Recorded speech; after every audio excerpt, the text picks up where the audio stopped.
a nossa palestra, nossa segunda palestra aí de hoje, né, dia 8 de junho. Hoje a palestrante é a professora Luciana.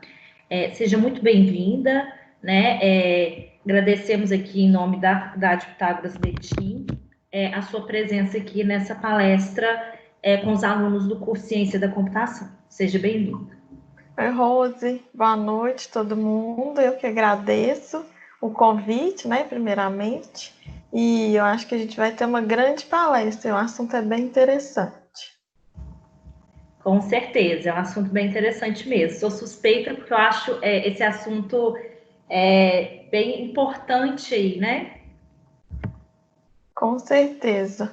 Esse assunto está muito em voga, né, hoje em dia, com a questão de UX design, de experiência de usuário, né, design de interface, e esses princípios, né, que eu vou falar hoje, tem muito a ver com isso, né, tem muita aplicabilidade hoje em dia, né, então os usuários hoje em dia estão mais atentos, né, a questões de aplicações e tal, então vai ser bem interessante.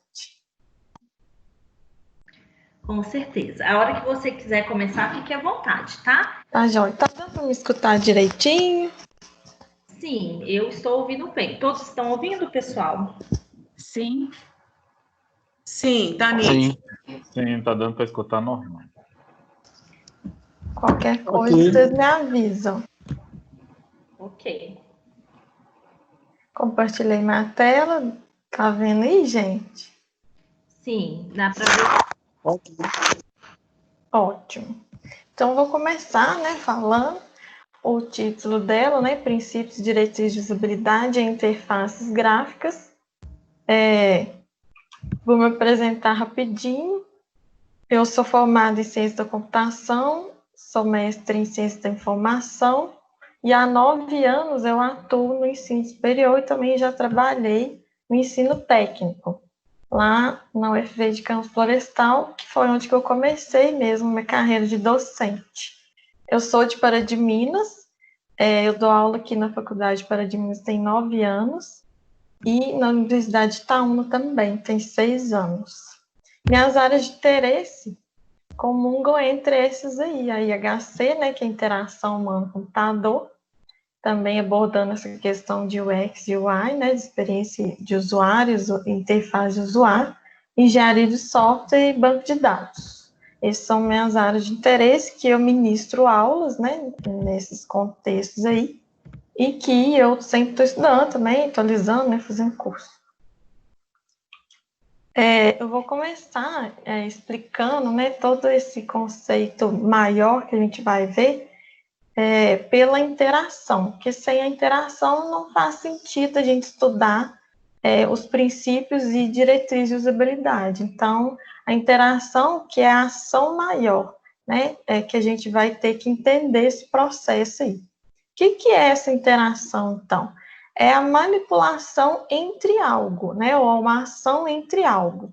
No caso aqui, vai ser entre o usuário, né, e o sistema, via interface. Então, a interface, né, dos sistemas, das aplicações, é o único meio que o usuário vai ter para atingir o sistema, para fazer as atividades dele, as tarefas, né, para realizar o que ele tem que fazer, né, mediante a aplicação lá.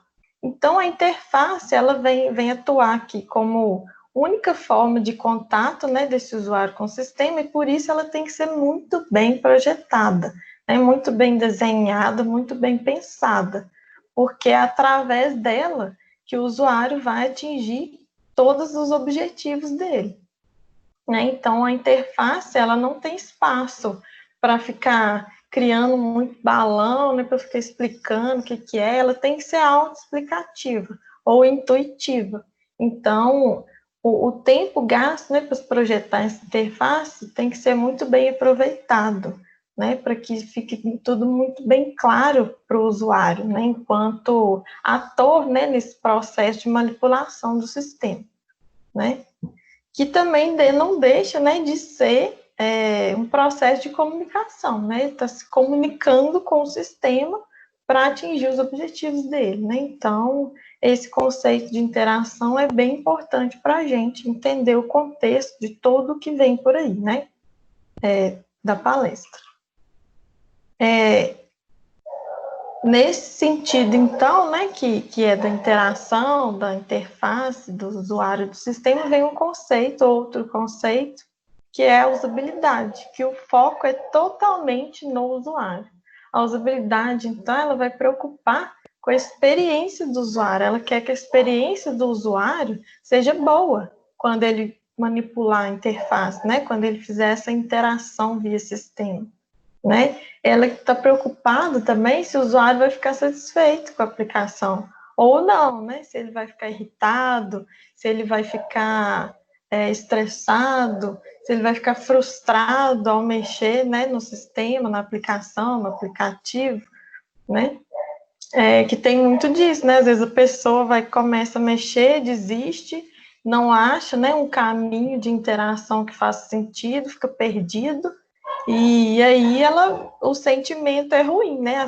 A satisfação vai dar lugar para insatisfação, né? Então, essa satisfação do usuário é muito importante para que ele continue mexendo, né? Para que ele fique fiel à aplicação e para que ele também, por que não, compartilhe desse gosto, né? Dessa satisfação com outras pessoas também. E também para descobrir se o desempenho, né, dele para cumprir os objetivos da tarefa e as tarefas que ele tem que fazer vai ser satisfatório. Né? Então, não adianta se ele perder muito tempo na interface, ele não entender, isso não vai adiantar. Né? O objetivo é que ele saia desse processo de interação satisfeito. Aqui eu trouxe só, por curiosidade, duas definições de usabilidade, né? Uma da ISO 9241, capítulo 11, que ela foi atualizada em 2002, que ela vai falar que o grau que um produto é usado por usuários específicos para atingir objetivos específicos em um contexto de uso específico. Então, a usabilidade ela é muito específica, focada no usuário, igual, né, tinha esse slide aqui, que a lupa está, né, bem focando lá a questão do usuário. E a outra ISO 9126 de 91, ela vai falar basicamente a mesma coisa também, né? Que o foco tem que ser o usuário, a satisfação dele, o esforço dele, o reconhecimento dele perante os elementos, os símbolos que são utilizados na interface, para que ele consiga fazer uma interação produtiva, né, que ele não sai de lá sem cumprir o dever dele, né, que ele entrou no sistema, na aplicação, no aplicativo, por conta de um objetivo, de um motivo, que ele sai lá que ele sai de lá, então, feliz, né, satisfeito com o uso. Aqui tem uma tirinha só para ilustrar, né, que tem duas senhoras usando um caixa eletrônico, e aí está pedindo para ler o código de barra, e aí ela começa, né, um fino, um grosso, um fininho, e na verdade, né, não é isso, a gente sabe que não é isso, mas essa questão de usabilidade vem justamente para tentar clarear para o usuário, né, fazer com que tudo fique muito mais claro para ele ao usar um sistema interativo, né, no caso, um sistema de caixa eletrônico.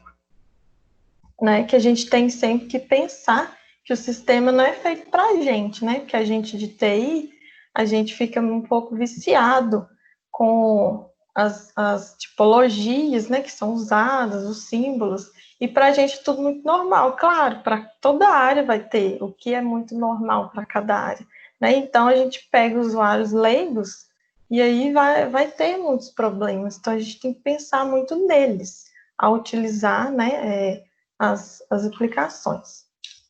E aí, a usabilidade está muito diretamente ligada ao design dessas interfaces gráficas, né? E muitas vezes, erroneamente, a gente assimila design à beleza, à estética, né, do produto, no nosso caso aqui, um produto digital, né, o software, o aplicativo, o site, Mas o design não é só a beleza, tem a parte, né, de beleza, de estética, do layout, das cores, das tipografias, das letras, né, que são usadas, mas é muito mais que isso.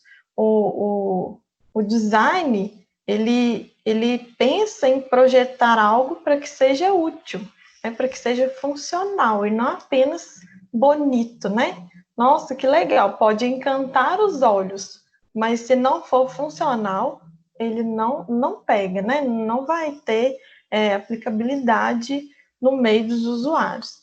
Então, a ideia, né, do design é estudar, né, o objetivo do usuário enquanto ator para resolver suas tarefas e as suas atividades. Então, bem mais do que só cor, só símbolo bonitinho, é também o lado funcional. Né? Se as informações não estão escondidas, né, se estão bem claras na tela, se são simples, se você não tem que fazer muitos passos para chegar no seu objetivo. Então, isso tudo vai influenciar também na hora de projetar, né, um bom design. A gente fala que essa parte, né, de usabilidade, de interação com o computador, de experiência de usuário, ela é feita de fora para dentro, né, e a questão da engenharia de software de dentro para fora, que seria modelar o software, né, com os diagramas do MS, do código, pensar nas estruturas, e a parte aqui da interface seria de fora para dentro, vou pensar de fora para dentro, né, e hoje em dia está muito comum que isso seja feito de forma simultânea, né? Não tem muito essa divisão assim clara, mas está tudo muito simultâneo, né? E o ideal é que seja assim mesmo, porque a equipe está disciplinar, né? Muita gente usa a questão de metodologia ágil, vocês até vão ter uma palestra disso, né? Que eu estava olhando. As equipes, né, são compostas de vários profissionais, então é uma equipe multidisciplinar. Para quê? Para que todo mundo trabalhe junto, conversando, né, sobre o mesmo objetivo, de fazer um produto bom para as pessoas que vão usá-lo. Né? Então, essa é a ideia. E a ideia também de ter um bom design é que o usuário não sinta falta de ter um manual de instrução, porque hoje em dia também ninguém tem muita paciência para ficar lendo, né? Manual e tal. Mal, às vezes vê um vídeo, né? Um vídeo explicativo de alguma coisa, mas ler o manual mesmo, hoje em dia, quase ninguém lê.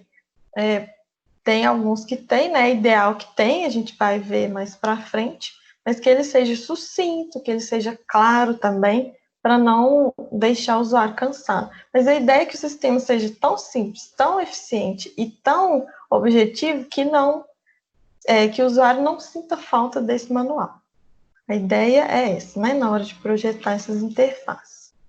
E aí, chegando mais, né, no título da palestra, a gente falou sobre princípios e diretrizes, que na verdade eles são um pouco sinônimos, né, que eles vão dizer que são normas ou padrões, instruções ou indicações que vão instruir, né, os profissionais de design, de usabilidade, para que eles projetem o sistema dessa forma mais clara que a gente está falando, né, mais coeso, mais conciso.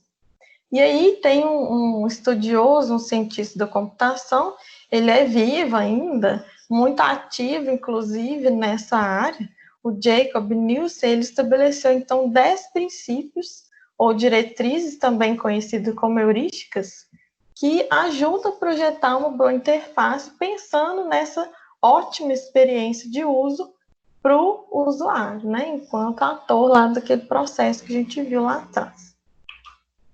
Então, são 10 diretrizes, eu vou passar uma por uma e dando exemplos e comentando, né, sobre o que cada uma quer dizer. Né? Eu sou uma pessoa muito visual, então eu gosto de ver para eu entender. Tipo aquela questão de eu vou desenhar para entender, mais ou menos isso. Então, eu gosto de ver para poder entender. Então, tem cada parte aqui, cada diretriz vai ter uma ou mais exemplos que a gente vai identificar muito fácil, que a gente provavelmente já vai ter visto, né? Já vai ter passado, já vai ter usado também. Então, a primeira delas é compatibilidade entre o sistema e o mundo real. Aqui vale dizer que são dimensões diferentes, né, distintas, mundo real e mundo virtual, mas que a gente tem que, na hora de projetar uma interface, né, fazer o design de uma interface, a gente deve pensar que o mundo digital ali vai ser uma continuação do mundo real. Então, o que eu posso fazer no mundo real, eu também poderia fazer no mundo virtual. Claro, de forma adaptada, né, distinta, mas com a mesma ideia. Por esse exemplo aqui, né? Então, aqui eu tenho vários arquivos e eu tenho uma pasta e eu vou colocar o arquivo dentro da pasta. O que eu vou fazer? Eu vou clicar com o mouse, vou segurar e vou arrastar. Da mesma forma que na vida real, eu quero colocar um documento dentro de uma pasta, de um arquivo, também eu vou fazer isso, né? O documento físico, né? A pasta física. A gente fala que isso é manipulação direta e que está diretamente ligado, né, entre essa associação entre o mundo real e o mundo virtual, que é o que o usuário tem que identificar, né? Ele busca referências para conseguir navegar, né, para conseguir interagir com as aplicações no mundo digital. Então, é isso que ele vai buscar sinônimos, né, da vida mesmo que ele tem real para levar para o virtual para conseguir entender. Outro exemplo aqui seria na hora que a gente usa símbolos, né, na interface. Então, esses símbolos têm que ser bem cuidadosos para serem escolhidos e inseridos em uma interface. Por exemplo, quando a gente vai no supermercado ou numa loja, a gente guarda nossas compras em sacolas, em cestas, né, em carrinhos.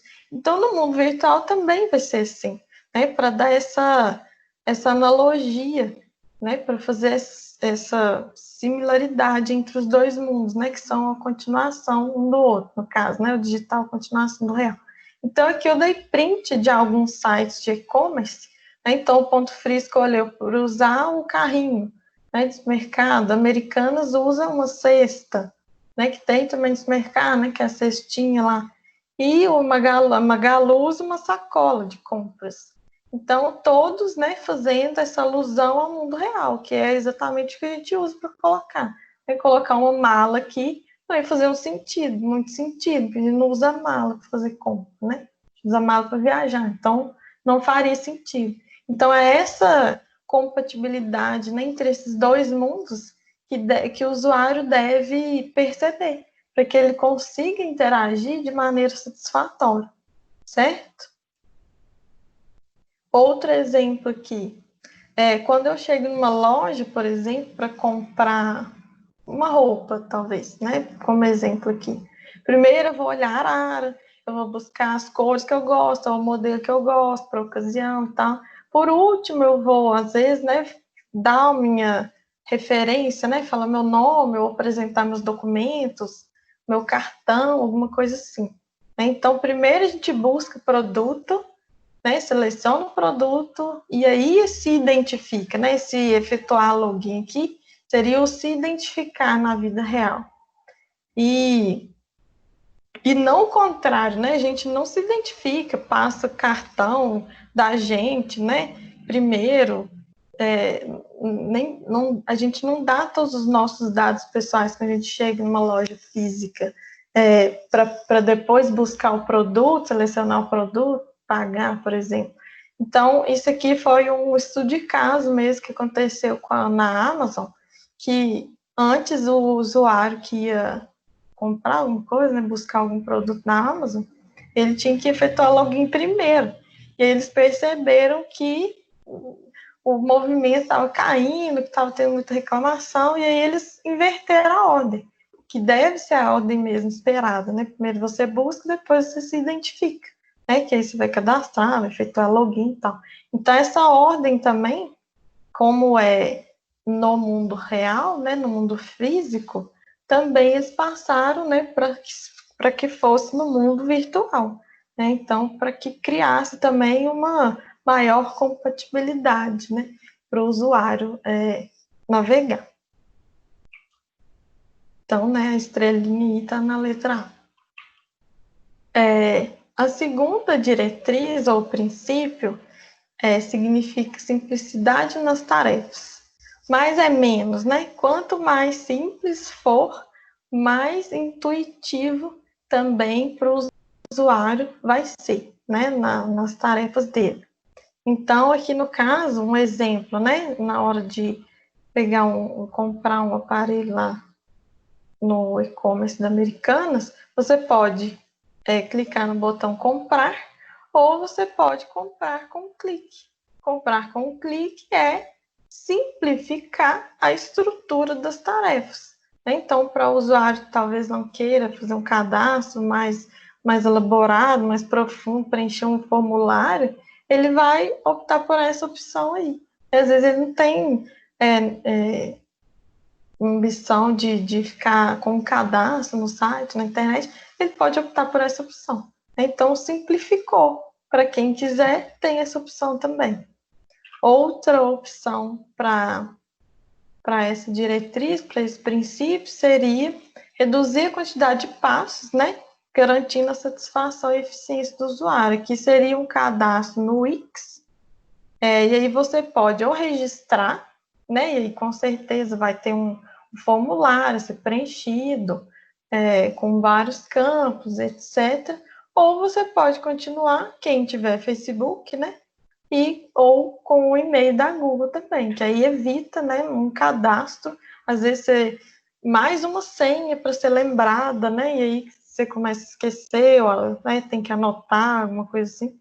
Então, já vai simplificar a vida do usuário, né? Poder logar por essas duas formas aqui a mais, né? Para ele não ter que se registrar primeiramente. Outra exemplo, né, de simplificação de tarefas, antigamente, né, aqui seria mais uma junção de hardware com software, né? Os smartphones tinham aquelas opções, né, de 3, 4 letras numa mesma tecla, né? E com a evolução dos smartphones, né, da tecnologia, ficou muito mais fácil, né? Então, por exemplo, nesse primeiro aqui, para você apertar a letra S, você tinha que apertar 4 vezes a tecla, né? E além do caps lock lá que faria ela ficar maiúscula, por exemplo.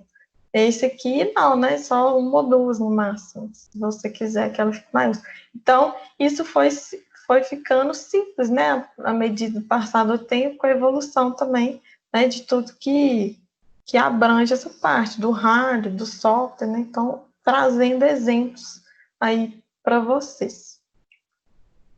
O terceiro princípio ou diretriz diz respeito ao controle e à liberdade do usuário.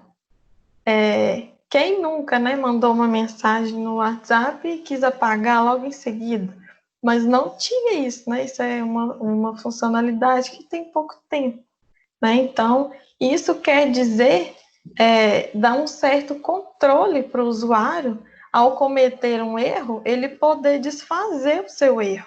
Porque às vezes ele faz, né? Ele clica em algum lugar ou manda alguma mensagem que ele não queria, por engano mesmo, ou, né, porque esbarrou sem querer, e aí não tem jeito de desfazer, né? Então, essa possibilidade de reverter ações indesejadas do sistema faz com que o usuário se sinta no controle.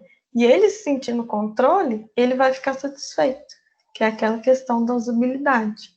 E, além disso, ele vai explorar a interface de uma maneira mais leve, reduzindo também a ansiedade e o medo de errar. Isso não acontece só, né, com os smartphones, acontece com outros aparelhos também. Né, os aparelhos de tecnologia, quem não conviveu com eles, né, fica com muito medo, né, de apertar algum botão, estragar, queimar, mas isso faz parte, principalmente a geração de idosos tem muito isso, né? Mas a ideia é que o usuário sempre fique no controle, mas existe uma restrição aí também, ela não pode ficar no controle o tempo todo, né? O sistema tem que fazer com que ele se sinta no controle, mas na verdade tem restrições também, né? Aqui um outro exemplo, talvez ele clicou numa opção de busca sem querer, ou ele tem que fazer uma outra coisa no computador e essa janela de busca trava aí. Fica essa janela de busca com 50% e o timerzinho, né? Rodando. E aí ele não tem como cancelar nesse primeiro exemplo aqui, né? Então, ele não está com liberdade, né? Ele não tem controle da interação nesse primeiro caso aqui.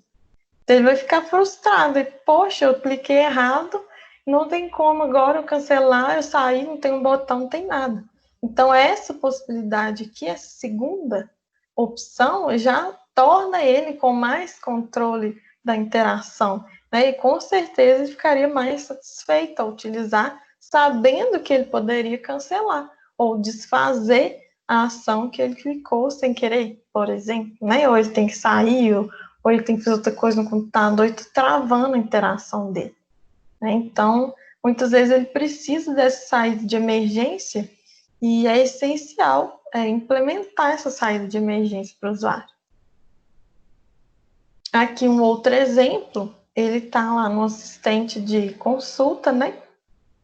E aí ele pode voltar, né? Então ele pode ir para caminhos anteriores, ele pode parar a hora que ele quiser no cancelar, ele pode concluir também, né? Ou ele pode desistir, né? Que seria o cancelar, ele pode concluir agora, sem seguir outros pré-requisitos para frente, mas o caminho mais destacado, né, ou o caminho que ele deveria seguir está exemplificado no botão avançar, que é o que tem mais destaque. Então, tem um controle do usuário em poder escolher o que ele quer fazer, né, e tem a liberdade também de poder seguir, parar, interromper ou concluir.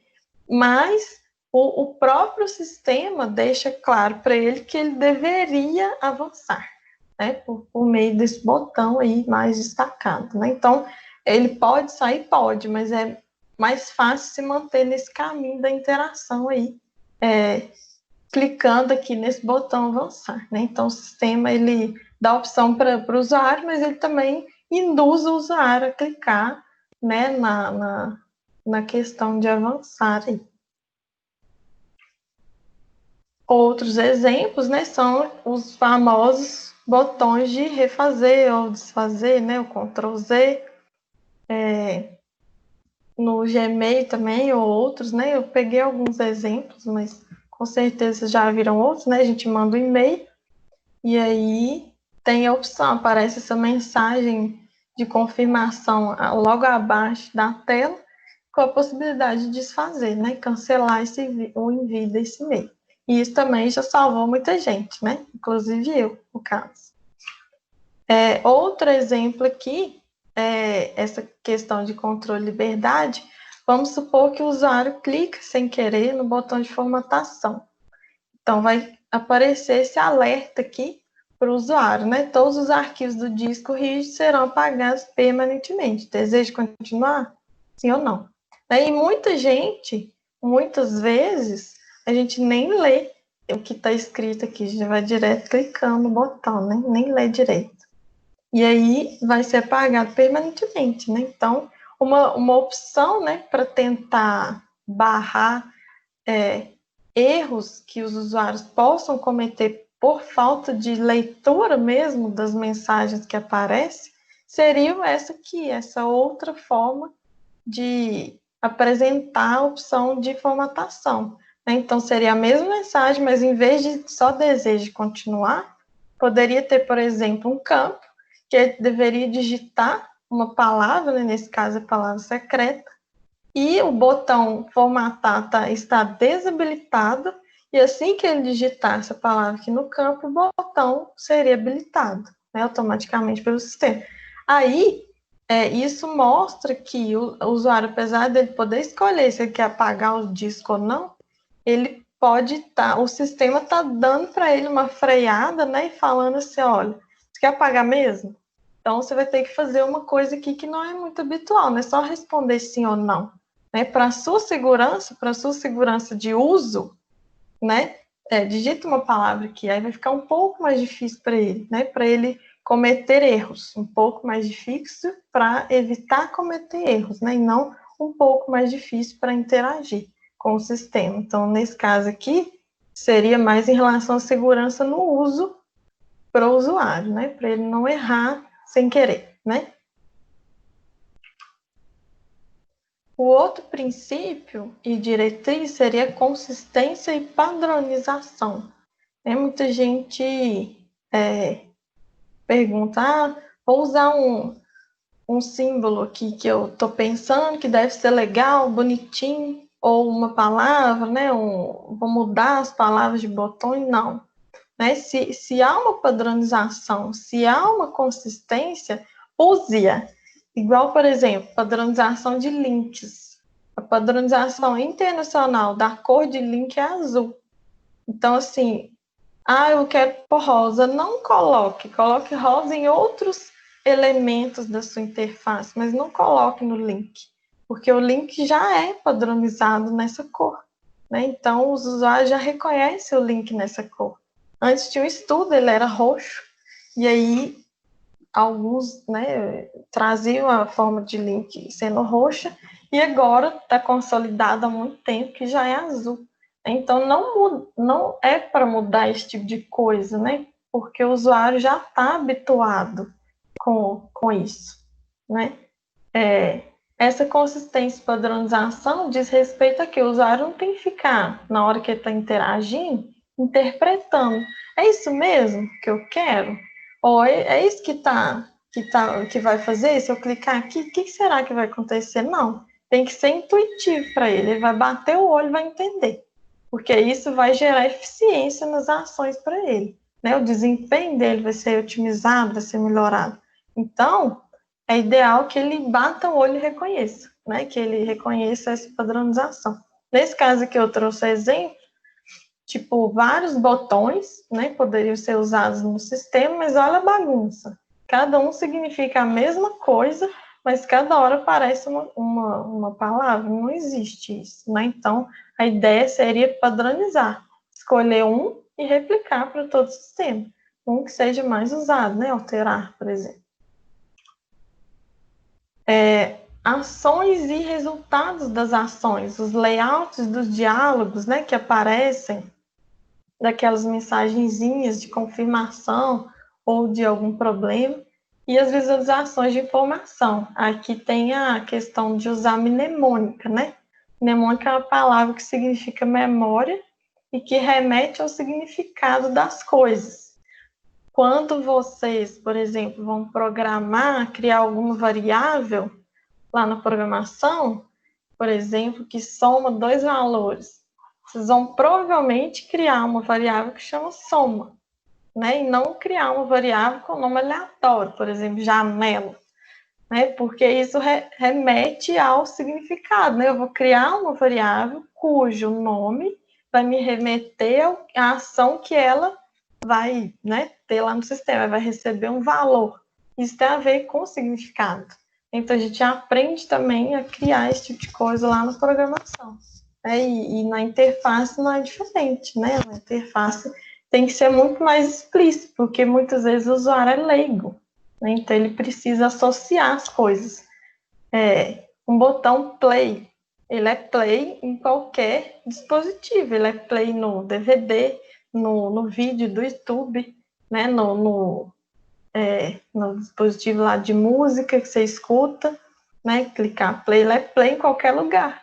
Então, isso faz parte da mnemônica, do reconhecimento da padronização. Então, por exemplo, aqui, botão ESC, por exemplo, um aluno meu uma vez falou que o sistema que ele trabalhava lá na empresa, para salvar as alterações, apertava ESC. Cadê a consistência para isso? Cadê a consistência desse sistema? Sendo que ESC, né, a definição de ESC é escape, ou seja, sair, né? Então, assim, ESC para salvar, de onde que essa pessoa tirou isso na hora que ela programou esse sistema? Né? Outro exemplo, o X.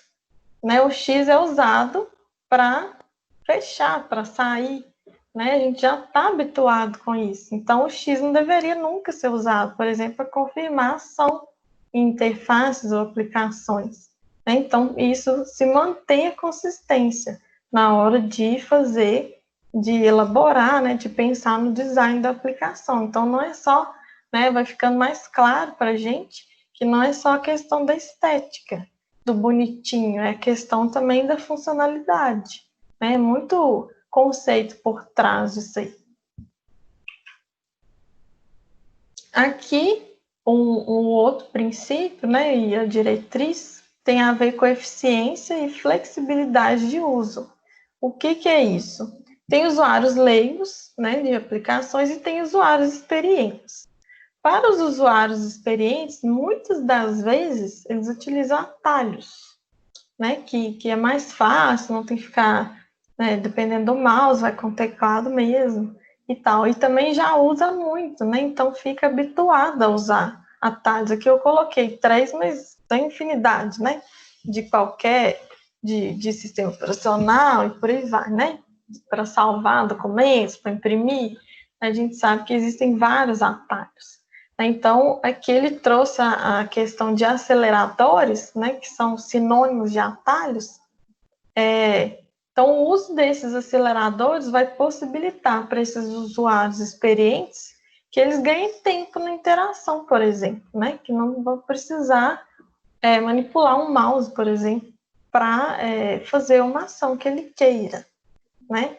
Outros atalhos, por exemplo, esse aqui do PowerPoint, a gente apertando Alt, aparece todas essas opções aqui nas funcionalidades, né, do recurso do PowerPoint.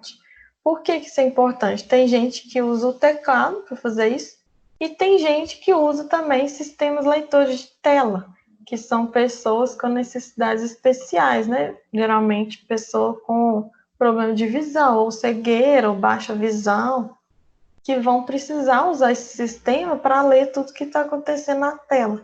Então, ele vai ler as opções, mas a pessoa não vai conseguir manipular o mouse para poder clicar na funcionalidade.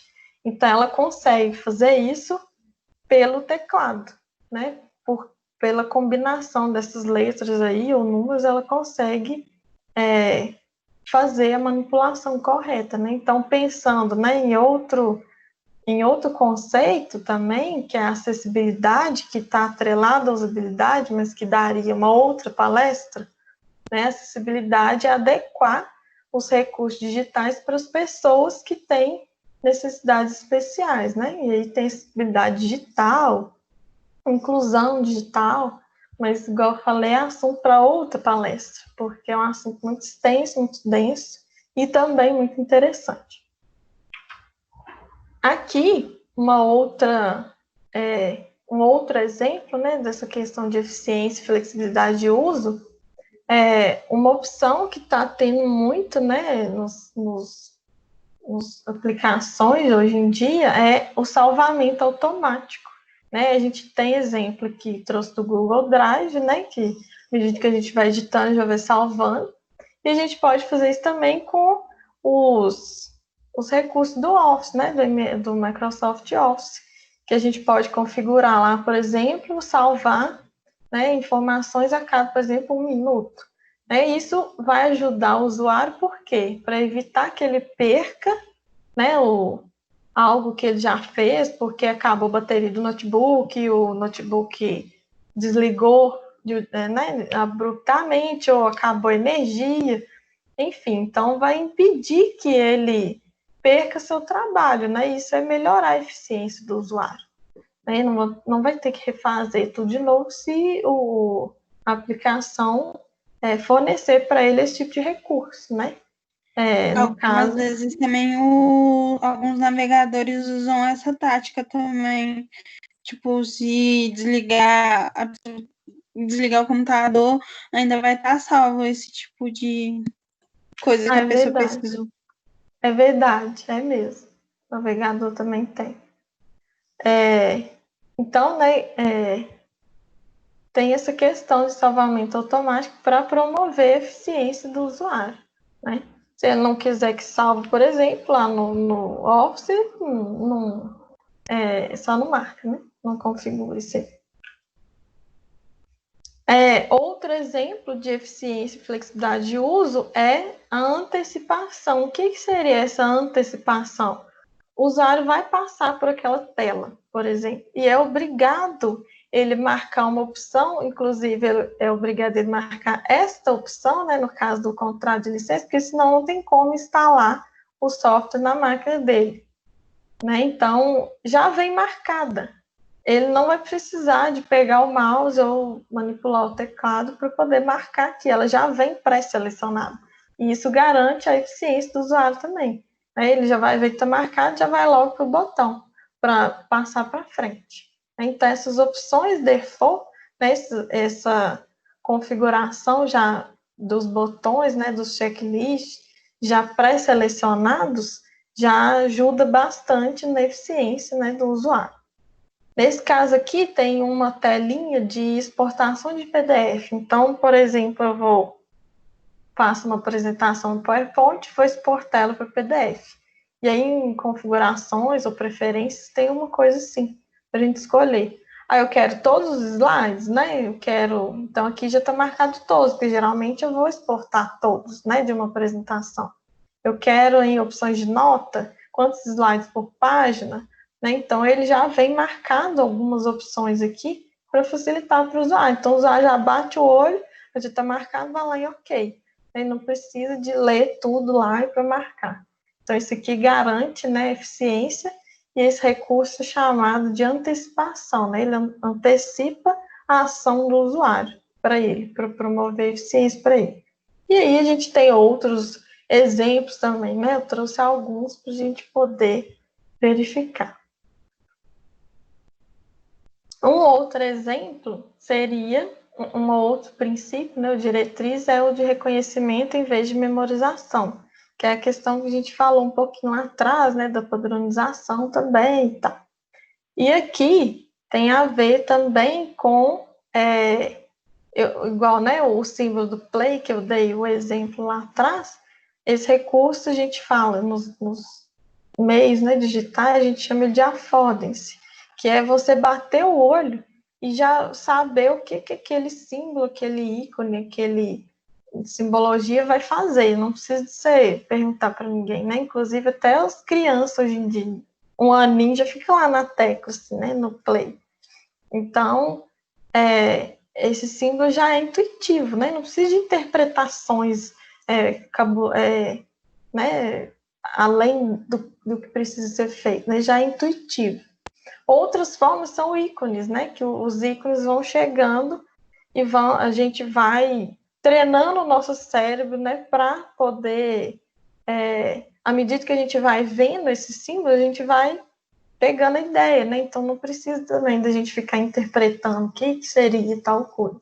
Então eu trouxe esses aqui só para a gente comentar um pouquinho, que seria o disquete, né? De salvar, o editar, que é o lápis, o menu sanduíche ou hambúrguer, que é esse de 3 compartimentos aqui, 3 tracinhos, e a lupa, né, de pesquisar.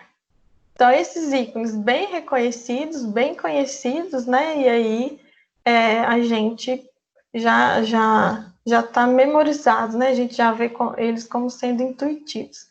Só que aí vem umas outras questões em relação a essa questão de experiência de usuário. Tem muita gente agora sim, né, de uns tempos para cá, mas mais ainda agora, né, com essa pandemia, muitos idosos começaram a mexer com o WhatsApp, Facebook, né, para ver os netos, os filhos e tal. E ver essa questão que eles não estavam acostumados, né, que essa evolução da interface que a gente está vendo, eles já chegaram agora, então para eles tem muita novidade. E às vezes eles podem ficar perdidos um pouco. Por exemplo, essa questão aqui do editar do lápis. Uma tia minha, eu fui ensinar ela a mexer no WhatsApp. E ela não entendeu esse símbolo. Ela falou assim, o que essa gravata está fazendo aqui? Ela achou que isso aqui era uma gravata. Se for olhar bem, sim, pode até parecer, né? Mas Aí depois que eu expliquei a ela que era um lápis, né, a ponta e a borrachinha. Então seria para editar, alterar, né, que a gente usava a borrachinha e escrevia logo em seguida. Aí ela, é mesmo, faz mais sentido ser um lápis do que uma gravata.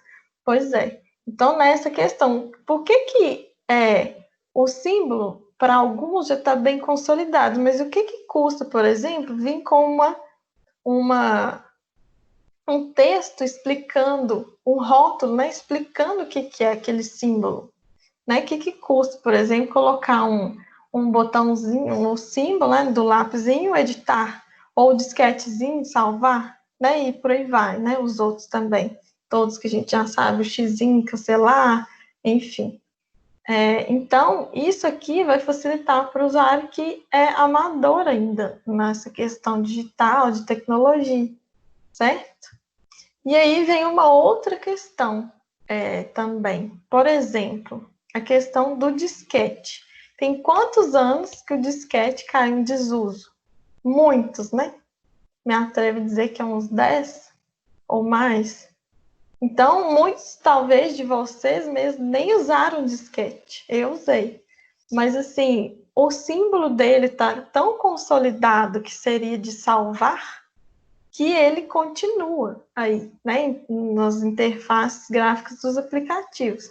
E aí tem toda uma discussão por trás, que se seria válido mudar o símbolo do disquete para outro símbolo, né? Hoje em dia a gente pode ver muito esse outro símbolo aqui também, ou uma setinha com um quadradinho assim, tipo fazer download, né? Alguma coisa assim. Então pode ser que outros símbolos vão ser incorporados nas aplicações e vão dar o mesmo sentido. Pode ser que o disquete vai ser substituído, mas não dá para saber, né? É uma questão de evolução, de aceitação mesmo por parte dos usuários. Outro exemplo aqui seria essa lupa, né? Quem já usou uma lupa? Muito difícil, né? Usar uma lupa. A lupa é tipo o zoom digital, né? Que a gente usava para dar zoom em letras pequenininhas, né? No catálogo, bula de remédio, alguma coisa assim. Aqui em casa tem uma lupa, mas garanto que muita gente nunca nem viu uma lupa, né? E a lupa está consolidada como sendo um símbolo, um ícone de busca, né? Porque ao usar a lupa você encontrava a letra, você conseguia ler. Mas também está muito consolidado, nem dá para saber se vai ser alterado esse ícone, né? Para essa funcionalidade de busca, de procurar. Então, por causa dessa questão de reconhecimento, né, porque já está muito consolidado, e da questão de memorização, você já bate o olho, já sei o que é. E, né, em relação a fotos também. Então, tem todas essas questões aí por trás. Mas a ideia é que a síntese, né, que eu trouxe para cá para fazer nessa discussão aqui seria utilizar o ícone quando puder, e colocar o rótulo, né, explicativo dele, uma palavrinha embaixo lá explicando o que seria a ação dele. Seria o mais ideal também, né, pensando nos usuários novos, né, de aplicações que estão chegando aí também. As crianças já nascem sabendo, parece, né, mas os idosos estão tomando gosto pela coisa agora, né, então é importante pensar nisso também. Um outro princípio seria a visibilidade do estado do sistema. O que é isso? Se eu cadastrei, por exemplo, uma conta, que seria esse aqui, aparecer para mim que a conta foi adicionada com sucesso. Aí eu ficará, ok, era isso mesmo que eu queria, confirmou para mim a ação que eu fiz, que está correta, né? Eu tentei logar e tive problemas com o login. Então, eu vou tentar de novo, né? Então, apagou aqui para mim o e-mail e a senha, mas eu vou tentar de novo, né? Vou relembrar a senha, vou tentar o padrão. Então, essas mensagens de feedback são importantes para informar para o usuário em que pé está o sistema, né? Se eu conseguir adicionar a conta, se eu conseguir excluir a conta, se eu editei correto, se eu loguei, se eu não loguei, né? Então, é importante o usuário saber a que pé está, né, a interação dele em relação à aplicação que ele está usando. Outros exemplos aqui. As informações do sistema devem estar atualizadas e facilmente perceptíveis. Esse exemplo aqui de breadcrumbs, que na tradução seria migalhas de pão, e não é mera coincidência quem lembrou de João e Maria, porque é exatamente essa a ideia, né, da historinha lá do João e Maria. O que era o João e Maria? Eles foram, né, para a floresta e colocaram pedaços de pão para não perder o caminho de volta para casa. Aqui na interface gráfica é exatamente isso. E aqui a gente até remete um pouquinho no primeiro princípio lá, né, que seria a compatibilidade entre o mundo real também, né? Ligar essas histórias aí. O que seriam essas migalhas de pão ou breadcrumb? Seria esse espaço aqui de cima. Eu entrei na página inicial, fui em Games, fui em PlayStation 4, estou em Jogos PlayStation 4. Né? Então, se eu quiser voltar no meu caminho de interação, eu posso clicar em qualquer um desses aqui. Eu estou dentro desse subnível aqui agora, né? Eu vou entrando em níveis, agora eu estou aqui. Ele vai informando para a gente onde que a gente está, o caminho de interação nosso. Outro exemplo aqui foi no e-commerce de supermercado. Então, por exemplo, aqui no carrinho, eu tenho 91,49, 8 itens no carrinho. E assim que eu adicionei aqui o produto, ele alterou para mim, atualizou o valor da compra no carrinho e atualizou o número de itens. E colocou aqui para mim que ele está adicionado, né? Eu quero um item desse aqui, então já está verdinho. Então, as ações deles são atualizadas em tempo real e são facilmente perceptíveis, porque eu vejo claramente a diferença aqui de um para o outro, né? Que foi atualizado. Então, é importante acontecer isso. Por quê? Se eu clicasse em adicionar aqui, aí eu teria que ir lá no carrinho, por exemplo, se não tivesse aparecendo aqui, né? Essa parte fixa lá no site, eu teria que ir lá no carrinho, entrar para ver se adicionou, se está certo, se refez a soma. Então, isso aqui é muito importante aparecer para a gente, né? Dar uma ideia de que o usuário está satisfeito mesmo, né? Não precisa de fazer muitos passos para chegar onde que ele quer, né? Que ele quer perceber alguma coisa, alguma alteração no que ele fez, no clique que ele fez, né? No botão. Um outro exemplo é informar o usuário qual ambiente que ele está, em qual que ele estava e para qual que ele vai depois. Aqui um exemplo do YouTube. A música que eu estou escutando, né, está marcada aqui com um símbolozinho de play. A anterior está aqui marcada e a próxima vai ser, né, ou as próximas estão listadas aqui. Então, aqui situa o usuário onde que ele está, né, e para onde que ele pode querer ir também. Pode querer tirar, né, aqui no caso da lixeira, pode rolar as opções da lista, enfim. Então, isso é importante para informar para o usuário onde que ele está, em qual estado do sistema, né, que a interação dele provocou, no caso ali. O princípio 8 é conteúdo relevante e expressão adequada. O exemplo aqui que eu coloquei é que em relação às mensagens de instrução. As mensagens de instrução que aparecem na interface, que agora a gente vai ver que não é só botão, não é só cor, não é só janelinha. O português ou o texto que se utiliza também faz parte do design da interface. O texto correto, né, as pontuações corretas e a linguagem correta também faz parte da questão do design. Então, aqui eu tenho uma tela de login, que o título dela está em inglês, sign in. O botão está em inglês, que é go. E se a pessoa esqueceu a senha, está em inglês, forgot password. Então, assim, só que no Brasil, a língua nativa é português, não é inglês. Então, qual que é o motivo de misturar língua nacional e estrangeira, sendo que a gente está num país que fala, né, língua portuguesa? Então, não faz sentido, acaba poluindo a interface, acaba confundindo o usuário, e os que não sabem, talvez, inglês, e esqueceu a senha, não vai saber que forgot password vai ser para recuperar a senha. Né? Então, o texto que se coloca também na interface gráfica é muito importante para dar essa sensação de de satisfação do usuário também, né, em relação à interação dele com a aplicação. Outra questão, né, do conteúdo relevante à expressão adequada, que o texto tem que ser legível e ausente de jargões.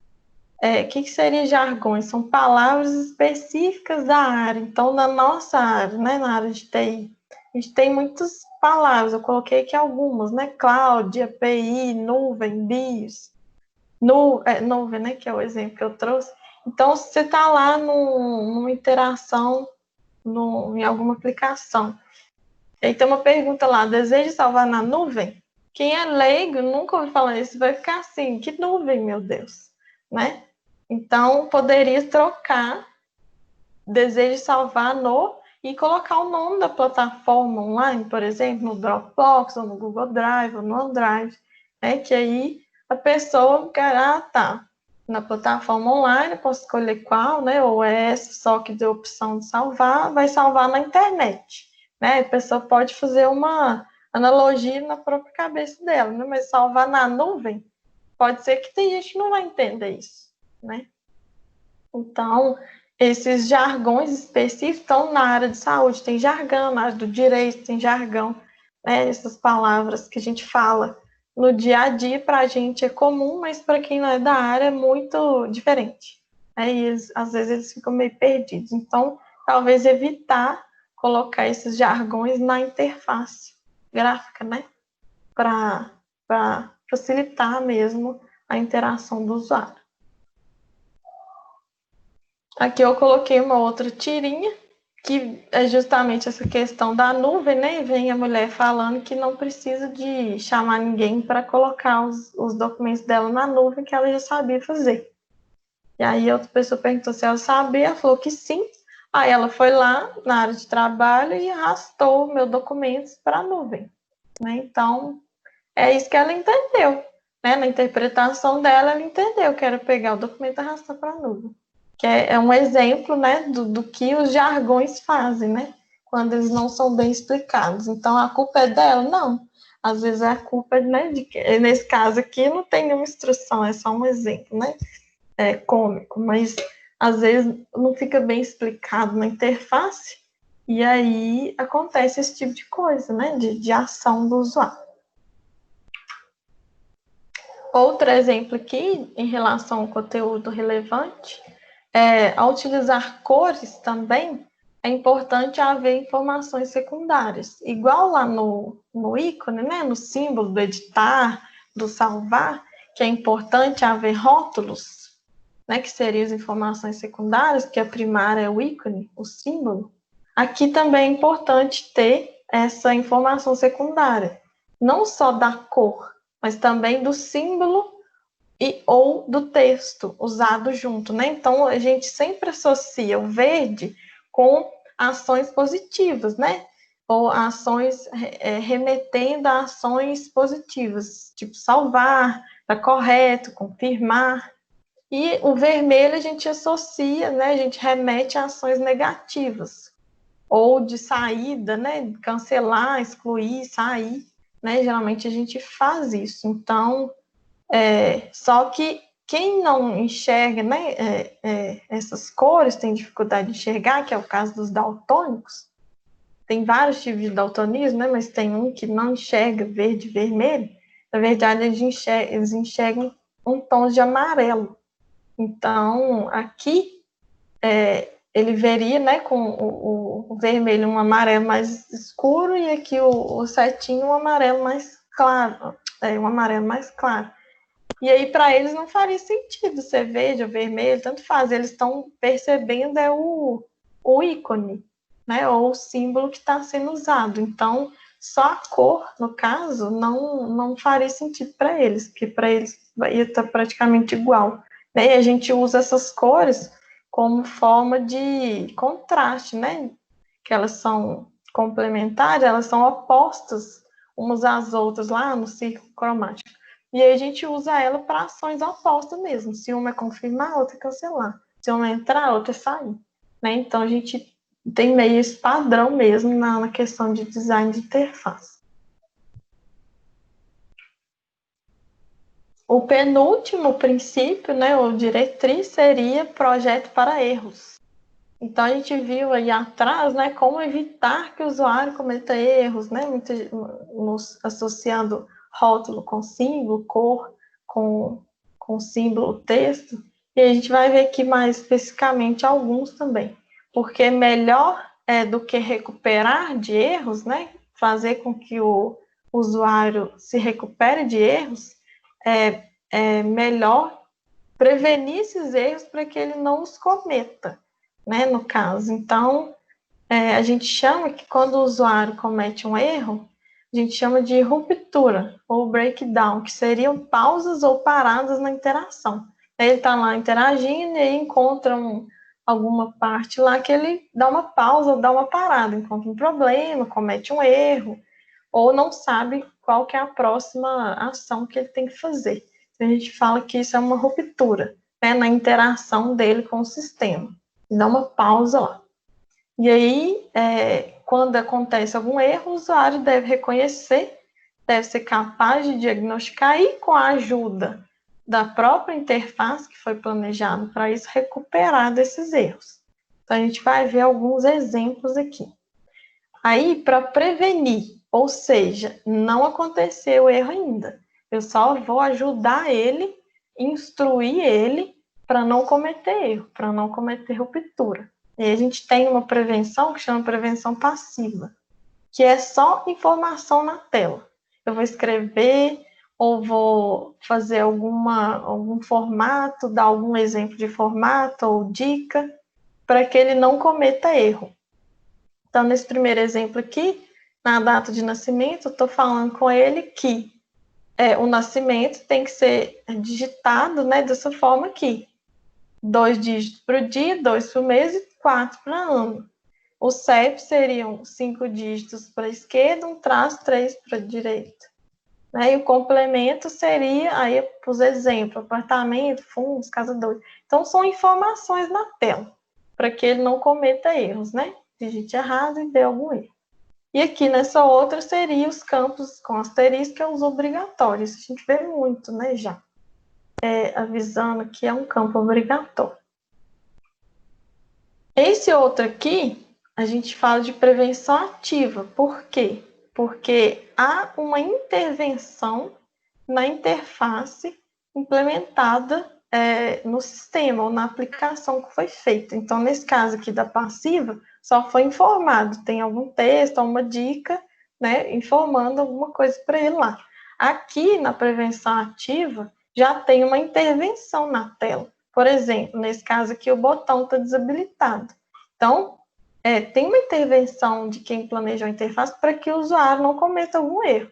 O botão só vai ser habilitado quando tudo tiver consistente, né, nessa janela, nessa interface aqui. Que aí o botão vai habilitar e ele vai poder continuar a interação. Então, isso aqui é para evitar erro, né?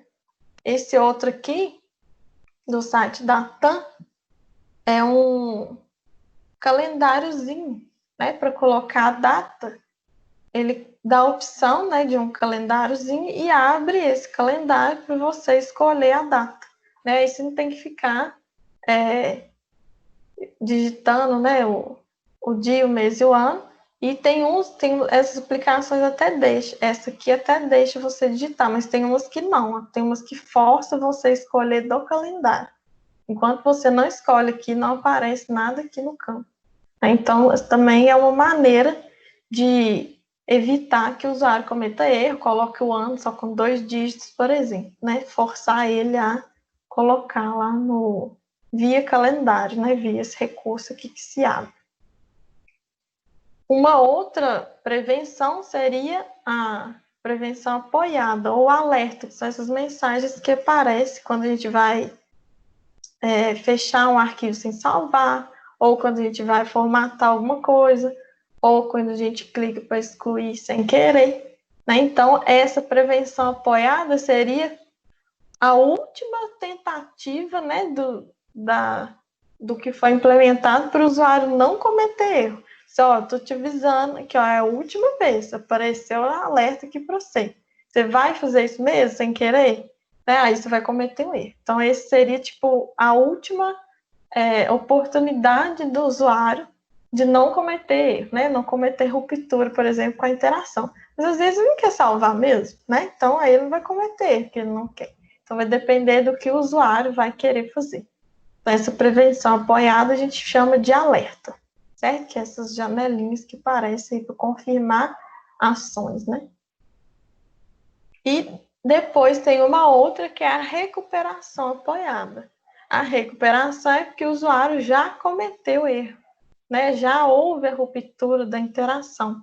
Então, aí o sistema vai ajudar ele, o sistema de aplicação, a recuperar do problema, apoiando ele, ou seja, mostrando para ele onde que está o erro. Por isso que é apoiada, né? Então, nesse caso aqui, o exemplo, né? Ele não preencheu nome nem sexo, porque era obrigatório. Lá na prevenção passiva, eu avisei ele que era obrigatório, né? Tinha um asterisco lá. Só que ele não preencheu, então ele cometeu um erro, né? E aí, que agora eu estou avisando para ele, que é um campo obrigatório, destaquei de vermelho e avisei para ele, né? Com uma mensagem instrutiva. E aí vai ajudar ele a recuperar do erro, certo? Então, a recuperação é depois que o erro acontece. Esse aqui eu dupliquei o slide. E o último o princípio, né, seria ajuda de documentação.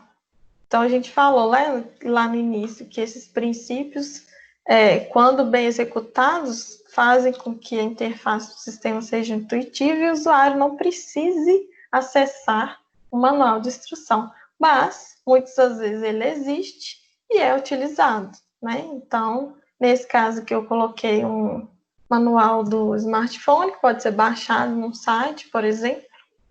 Muitas vezes vem no próprio celular também, né? Aqui o famoso F1, né, do Microsoft Office, que você tecla e aparece a tela de ajuda, né, para o usuário. Então, geralmente, essas áreas, né, das aplicações são menos acessadas, mas ainda assim elas existem. E hoje em dia tem um recurso muito bacana, que é a questão do acesso guiado, que a gente baixa o aplicativo, né, ou vai entrar no sistema, alguma coisa assim. Do Google eu já vi que tem. É aquele primeiro acesso que você faz e ele vai, tipo, pontuando para você o passo a passo. Ó, aqui você vai encontrar isso.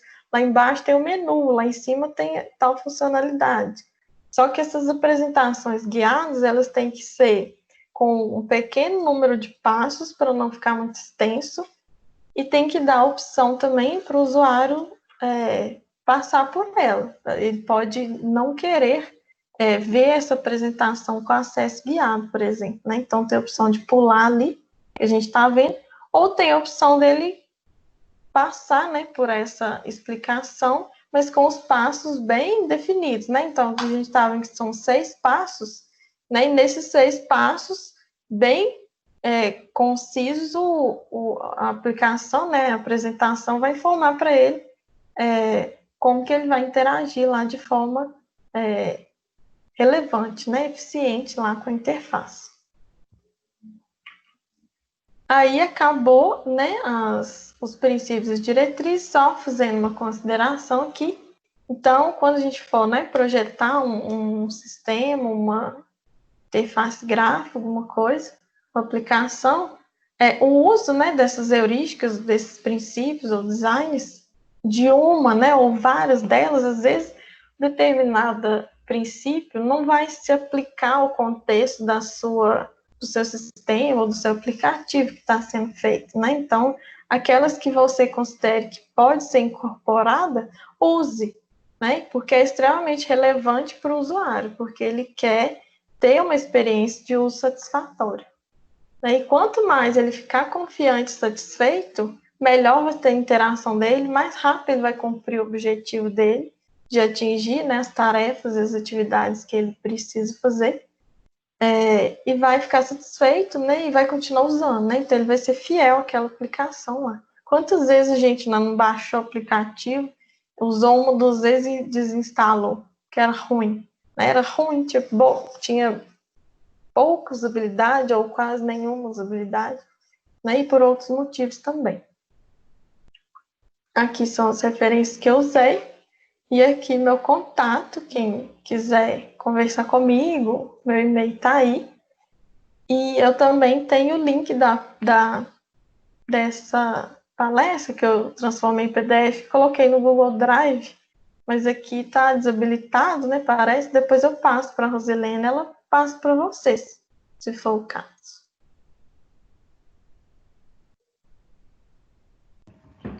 Bom, pessoal, alguma dúvida, alguma pergunta? Estou disponível para responder alguma dúvida, alguma pergunta. Quem quiser comentar, né? Igual aquela pessoa comentou, não sei quem que foi, porque eu trago alguns exemplos, né? Mas se a gente for pensar, tem N exemplos. Então, às vezes, alguém quer dar algum exemplo também, pode ficar à vontade.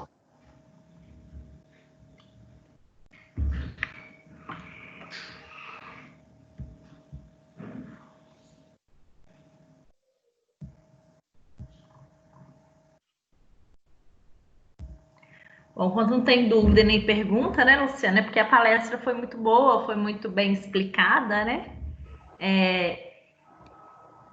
Esperar mais um pouco, ver se alguém tem alguma pergunta. Sim. Esperar mais um Vou minuto. deixar aqui com o e-mail.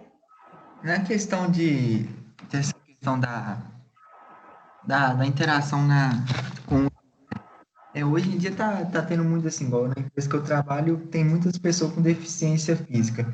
Como é que a questão, tipo assim, como é que facilitaria um pouco a vida dessas pessoas? Porque você citou alguns exemplos, mas teriam outros exemplos? Tem. Na verdade, tem aqui, eu citei, né, a questão da acessibilidade. Teve um outro tema, talvez até para uma outra palestra, de tão abrangente que ele é. A questão de limitações físicas, a gente tem hoje recursos adaptados, tem teclados adaptados, tem até manetes de videogames adaptados também para pessoas com deficiência. Se vocês procurarem aí, tem vídeos no YouTube que tem, se eu não me engano, do Xbox adaptado para quem tem paralisia, alguma coisa assim. E a questão da acessibilidade digital, né, que seria mais a questão do layout, de cor, contraste, aumentar a letra, diminuir o tamanho de letra, né, muitos sites têm, né, questão de libras, né, a questão de legendar vídeo. Então, é muita coisinha que a gente vai vendo que pode ser adaptada. E existem duas normas, uma brasileira e uma internacional, falando da questão da acessibilidade digital, que uma chama MPSB, não é MPSB, é WCAG e EMAG. Uma é própria do governo eletrônico e de eletrônico, né? Modelo de acessibilidade do governo, chama EMAG, ela é nacional. Ela é baseada na WCAG, que é uma norma de acessibilidade digital internacional.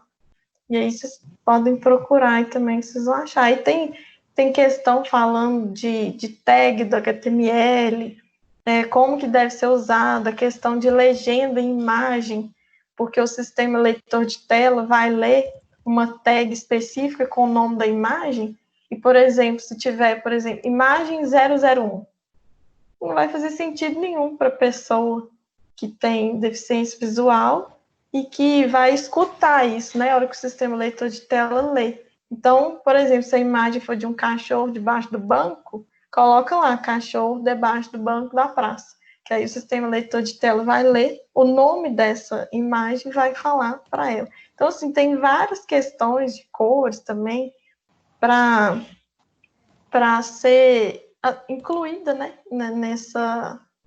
nessas aplicações digitais. Espero que eu tenha respondido. Sim, respondeu. É igual eu estava até vendo aqui. Eu tenho no meu computador o Microsoft Edge instalado, esse mais recente. E tem uma função nele que eu gosto muito de utilizar, que é a parte de ele ler a página para a gente.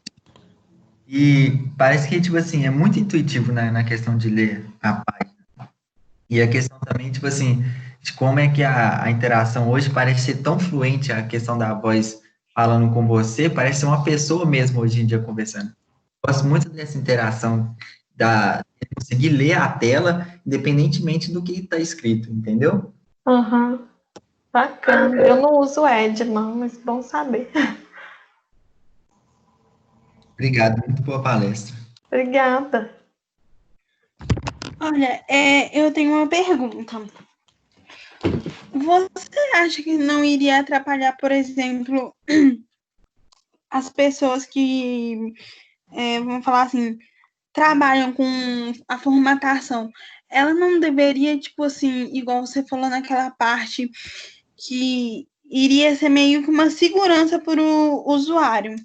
Mas não seria bom meio que especificar o tipo de usuário que poderia usar isso, tipo, ou o administrador que vai conseguir formatar essa parte toda, ou mesmo o próprio usuário que não teria tanto acesso, mas teria, assim, uma boa parte do acesso, vamos falar assim.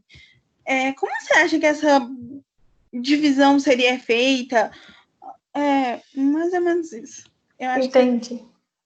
Vou tentar te explicar com base no que eu entendi. A usabilidade, o conceito dela é de atender usuários específicos para aplicações específicas. Então, quer dizer o seguinte, igual o aluno perguntou agora, né, anterior, falou que na empresa dele tem muita gente com deficiência física. Então, para aquela empresa, por exemplo, adequar um hardware no software que está sendo projetado para aquelas pessoas usarem, seria questão de usabilidade e acessibilidade. A questão de usabilidade porque naquela empresa, naquele contexto específico, aquelas pessoas vão usar o sistema, né? E elas precisam de adaptações. A questão da acessibilidade é fazer com que os usuários com e sem necessidade especial, a acessibilidade ela abrange mais o conceito dela, que eles consigam interagir com a aplicação sem muitos problemas. Então, nesse caso, igual você perguntou aí, né? Como fazer para quem está para o design, como saber que eles têm que fazer isso?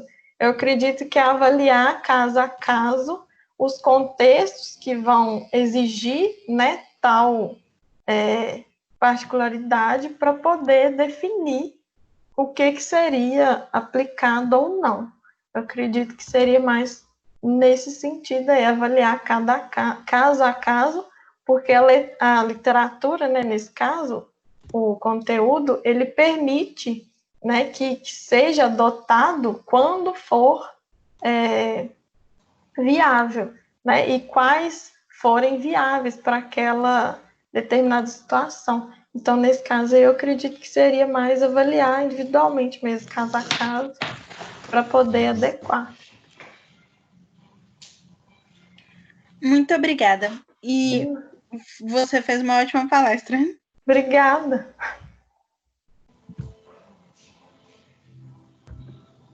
Pessoal, mais alguma dúvida?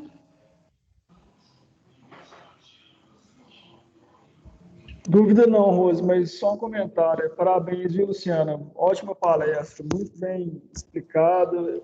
Os exemplos foram ótimos. Obrigada. Também achei, professor Cristiano. Palestra nota 10, nota 1000, né? Ô, Luciana, então, se não tem mais nenhuma pergunta, né?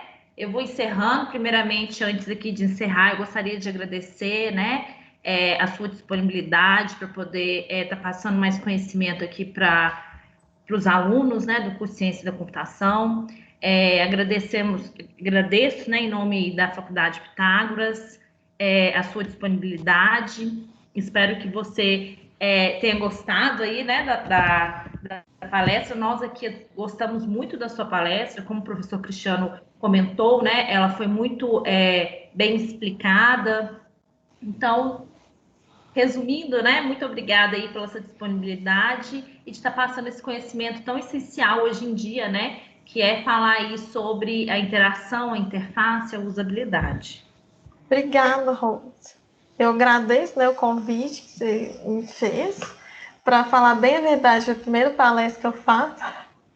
Então, eu achei muito bacana o desafio, que além de ser a primeira, foi remota, e eu gostei muito de palestrar. É um tema que eu gosto muito também, que eu identifico muito esse tema, e quanto mais a gente faz slide, apresenta, mais a gente aprende. Não tem jeito melhor de aprender do que estudando e ensinando, né? Ou palestrando nesse caso. Então, eu agradeço também, que foi uma oportunidade para mim, mais uma de aprendizado, e todo mundo também que participou, né, falando ou perguntando também.